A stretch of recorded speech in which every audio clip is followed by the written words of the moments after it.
নিজের চারপাশটা একটু ভালো করে দেখুন তো। আপনার কি মনে হচ্ছে সবকিছু আপনার বিরুদ্ধে যাচ্ছে? পকেটে টাকা নেই, প্রিয় মানুষগুলো মুখ ফিরিয়ে নিচ্ছে, আর চারপাশের লোকজন আপনার ব্যর্থতা নিয়ে হাসাহাসি করছে। রাতে বিছানায় শুলে দুশ্চিন্তায় ঘুম আসে না, আর সকালে উঠতে ইচ্ছে করে না, কারণ নতুন কোনো আশা নেই। থামুন, এক মুহূর্তের জন্য শান্ত হন। চাণক্য নীতির একটি জনপ্রিয় ব্যাখ্যা অনুযায়ী, খারাপ সময় আসলে আমাদের প্রকৃত আপনজনদের চিনিয়ে দেওয়ার একটি সুযোগ। সুসময়ে সবাই আপনার পাশে থাকে, কিন্তু দুঃসময়ে যে সত্যিকারের পাশে দাঁড়ায় সেই হলো প্রকৃতপক্ষে আপনার আপনজন। আপনার খারাপ সময়টা কোনো অভিশাপ নয়, বরং এটি একটি ফিল্টার। এই সময়টাই ঠিক করে দেবে আপনি ভবিষ্যতে রাজা হবেন নাকি সাধারণ ভিড়ের অংশ হয়ে থেকে যাবেন। আজ আমি আপনার সামনে তুলে ধরব চাণক্য নীতির ব্যাখ্যা অনুযায়ী এমন 4টি নীতি যা আপনার জীবনের এই কঠিন সময়কে বদলে দেওয়ার ক্ষমতা রাখে। বিশেষ করে 3 নাম্বার নীতিটি আপনার জীবন দেখার দৃষ্টিভঙ্গি পুরোপুরি পাল্টে দেবে। ভিডিওটি শেষ পর্যন্ত দেখুন এবং প্রতিটি পয়েন্ট আপনার মনের ভেতরে গেঁথে নিন। মনে রাখবেন, রাত যত গভীর হয়, ভোরের আলো তত কাছে আসে। চাণক্যের প্রথম শিক্ষা হলো, নিজের ক্ষত সবাইকে দেখাতে যাবেন না। আমাদের খারাপ সময় আসলে আমরা আবেগপ্রবণ হয়ে পড়ি এবং ভুল মানুষের কাছে নিজের দুঃখের কথা বলে ফেলি।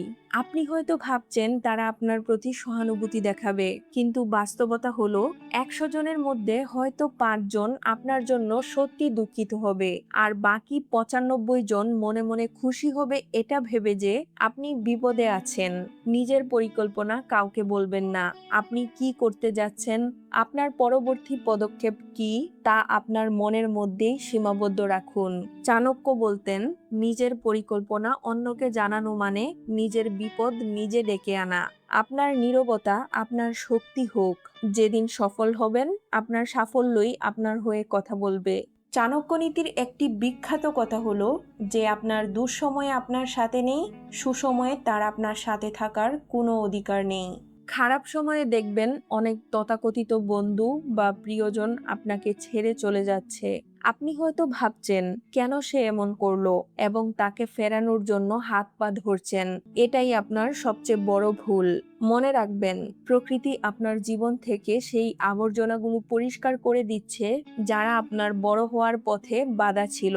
গাছ থেকে যখন শুকনো পাতা ঝরে যায়, তখন গাছ কিন্তু কান্নাকাটি করে না, বরং সে অপেক্ষা করে নতুন কচি পাতার জন্য। আপনার জীবন থেকেও কিছু মানুষের চলে যাওয়া প্রয়োজন, যাতে সেখানে যোগ্য এবং সঠিক মানুষের জায়গা হয়। যারা চলে গেছে তাদের ইগনোর করুন। নিজেকে এত যোগ্য করে তুলুন যেন একদিন আপনাকে তারা সোশ্যাল মিডিয়ায় সার্চ করে দেখতে বাধ্য হয়। আমরা অনেক সময় খারাপ পরিস্থিতি দেখে ভয় পেয়ে যাই এবং হাল ছেড়ে দিয়ে বসে থাকি, কিন্তু মনে রাখবেন, বড় কোনো পাহাড় এক লাফে টপকানো যায় না। ছোট ছোট কদম ফেলেই শীর্ষে পৌঁছাতে হয়। আচার্য চাণক্য বিশ্বাস করতেন সাফল্যের কোনো শর্টকাট নেই। তিনি বলতেন, এক এক ফোঁটা জলেই যেমন কলস পূর্ণ হয়, তেমনি সামান্য জ্ঞান এবং সামান্য পরিশ্রমী মানুষকে মহান করে তোলে। খারাপ সময়ে আমরা বড় বড় টার্গেট নিয়ে ঘাবড়ে যাই। মনে হয় এত বড় সমস্যা কিভাবে সমাধান হবে। শুনুন, আজই পৃথিবী বদলে ফেলার দরকার নেই। শুধু আজকের দিনটা ভালো কাটান। প্রতিদিন নতুন কিছু শিখুন। হতে পারে সেটা বই পড়া, কোনো স্কিল শেখা বা নিজের স্বাস্থ্যের যত্ন নেওয়া। ছোট ছোট লক্ষ্য পূরণ করুন। যখন আপনি ছোট লক্ষ্য জিতবেন, আপনার মস্তিষ্ক আপনাকে বড় জয়ের জন্য আত্মবিশ্বাস দেবে। মনে রাখবেন, পাহাড় কাটতে হলে প্রথম পাথরটা আপনাকেই সরাতে হবে। খারাপ সময়ে মানুষ আপনাকে খোঁচাবে, অপমান করবে এবং আপনার ধৈর্য পরীক্ষা নেবে। সাধারণ মানুষ কি করে? তারা রেগে যায়, ঝগড়া করে এবং নিজের মূল্যবান শক্তি নষ্ট করে।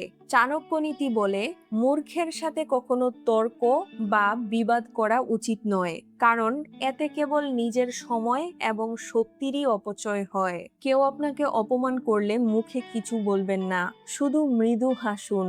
সেই অপমানকে আপনার ভেতরে আগুনের মতো জ্বালিয়ে রাখুন এবং সেটাকে কাজে লাগান নিজের উন্নতির জন্য।